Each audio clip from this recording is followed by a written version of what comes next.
Bueno, pues se terminan esta noche las campañas electorales, comienza el periodo de silencio, de reflexión antes de las elecciones del domingo y vamos a platicar sobre el fin de estas campañas con José Antonio Crespo, analista político. José Antonio, bienvenido nuevamente al programa, ¿cómo estás? ¿Qué tal, Pascal? Muy bien. Bueno, pues ¿cómo terminan estas campañas? ¿Qué destacarías, José Antonio, rumbo a la elección del domingo 6 de junio? Bueno, desde luego el ambiente de polarización que se ha incrementado. En realidad, la polarización, la confrontación, el desencuentro entre los dos polos fundamentales han estado todo el sexenio, alimentados desde arriba, desde el podio presidencial, todos los días. Pero en las campañas es normal, en las elecciones, que se intensifique eso, ¿no? Las descalificaciones, por quién va a votar cada quien, Ujú. etcétera. Entonces, muy polarizado, y lo malo es que eso se va a traducir muy probablemente en las descalificaciones, en acusaciones de fraude, litigios múltiples, en fin, no sabemos el reconocimiento al final de los resultados que marque ya el tribunal después del litigio. Todo eso se ve en el ambiente, con la peculiaridad de que ahora la descalificación viene de la presidencia misma. Casi siempre viene de partidos opositores, que son los que no controlan, digamos, pues el presupuesto, los recursos del Estado. Pero ahora la descalificación, la duda, el discurso del fraude viene de la presidencia misma. Eso es nuevo totalmente. Y no es benéfico para la democracia, porque si desde arriba te están diciendo que no confías en el sistema electoral, Ujú. a todos tus seguidores, pues estás dañando el sistema electoral y a partir básicamente de supuestos, prejuicios, etcétera, no de realidades. Entonces, pues no es lo más adecuado, pero eso es lo que seguramente vamos a ver.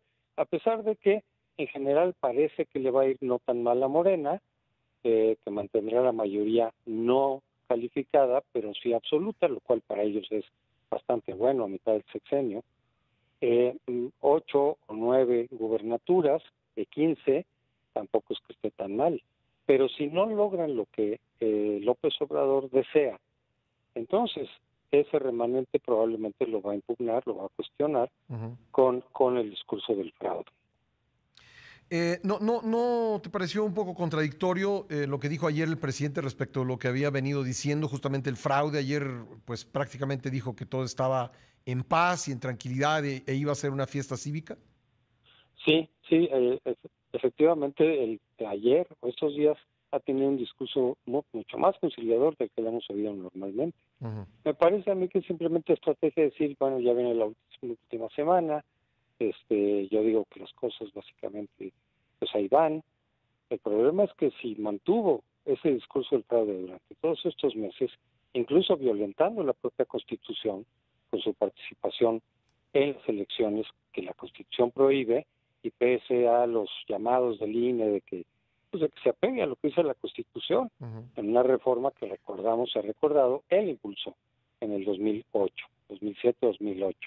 Bueno, yo me temo que el lunes mismo, ante los resultados en los estados que pierda su partido, o algunos distritos, etcétera, vuelva ese discurso duro, descalificatorio, acusaciones al INE, eventualmente al tribunal. Ujú. Ojalá no fuera el caso, pero todo parece indicar que por ahí van a venir las cosas. Hablabas de los litigios. Recuerdo que hace 6 años en la elección de Colima para gobernador fue cancelada y fue cancelada por un video de un funcionario público que llamaba a los burócratas del Estado a votar por el PRI.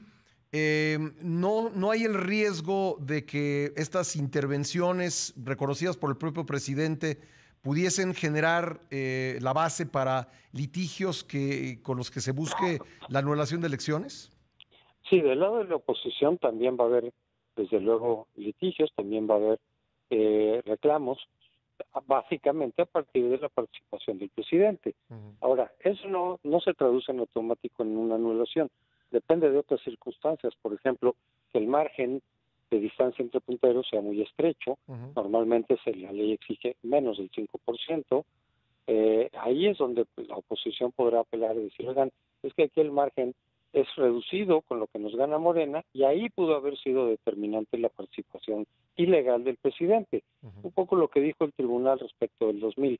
que la participación de Fox, a pesar de no estar prohibida por la ley, eso hay que acordarse, Sí. de todas maneras dijeron, pues estuvo cerca de provocar una irregularidad determinante en el resultado, pero porque también el resultado era muy estrecho.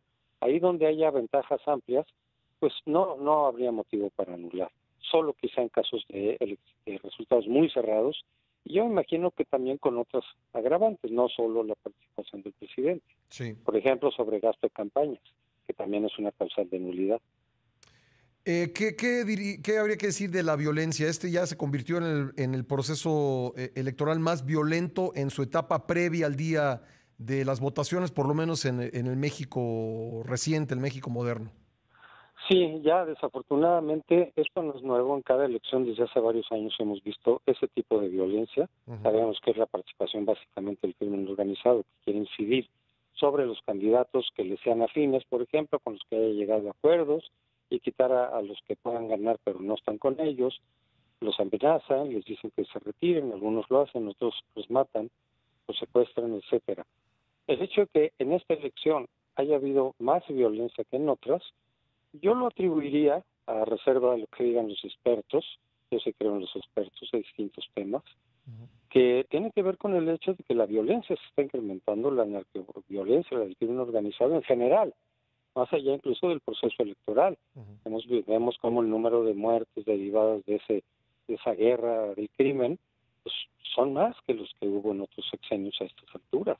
Sí. Prácticamente ya tenemos el número de muertos que hubo en todo el sexenio de Calderón y vamos a la mitad. Entonces creo que eso influye en por qué ahora hay más violencia también en los procesos electorales. Creo que es parte, digamos, de todo este incremento de violencia que este gobierno pues no está logrando contener, ya no digamos resolver, eso no iba a ser posible, pero contener, reducir, tal y como lo ofreció, al contrario, se le está yendo de las manos. Bueno, y por último, mucha discusión, como siempre, de las encuestas. ¿Qué expectativa tienes al respecto? ¿Resultarán acertadas en lo que han previsto como resultado final de las elecciones, tanto las federales como las locales? ¿O entraremos nuevamente en una etapa de ver qué pasó, por qué fallaron las encuestas? Mira, normalmente el promedio de las encuestas es el que suele dar alguna guía más o menos confiable. A pesar de todos los debates que se han dado sobre la precisión o no de las encuestas, en general, incluso en la del 2012, la mayoría de las encuestas sí acertaron. Desde luego, casi todos diciendo que el que iba a ganar era Peña. Eso es lo principal, ¿quién va a ganar? Después del margen, muchas sí estuvieron cerca del 6-7% que ocurrió. Solo 3 o 4 se dispararon y a partir de ellas es que se criticó a todas las encuestadoras.